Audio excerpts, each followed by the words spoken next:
সুপ্রিয় দর্শক শ্রোতা, যারা মেঘালয় পাহাড়ের নাম শুনছেন ভারতের, আমরা বর্তমানে আছি সুনামগঞ্জের লাকমাছড়া, এখানে এই বাংলাদেশি বর্ডারে। আর অপোজিটে যে পাহাড়গুলো দেখতেছেন, এই হলো ভারতের মেঘালয় পাহাড়ের বাংলাদেশের সাইড। ভিতরে গেলে হয়তো আরও বড় পাহাড় আছে।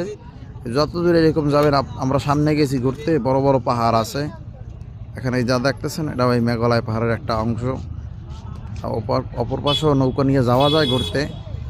আমরা নৌকা নিয়ে গেলাম না, যেহেতু সন্ধ্যা হয়েছে, আমরা আসলে নামাজও পড়ি নেই, আমাদের সময় নাই নামাজের, এই জন্য আমরা আর গেলাম না।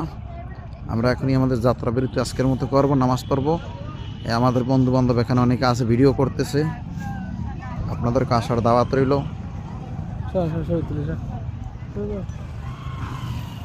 এই পেশার উঁচু উঁচু টিলা আছে, এটার নাম হচ্ছে বারিক্কা টিলা। এখানে ক্যামেরাম্যান বাইরে আছে, আপনারা আসলে ভালো মোবাইল বা ক্যামেরা না থাকলে তাদের ক্যামেরা দ্বারা আপনারা ছবিও তুলতে পারবেন, সুন্দরভাবে তারা ছবি তুলে দেবে।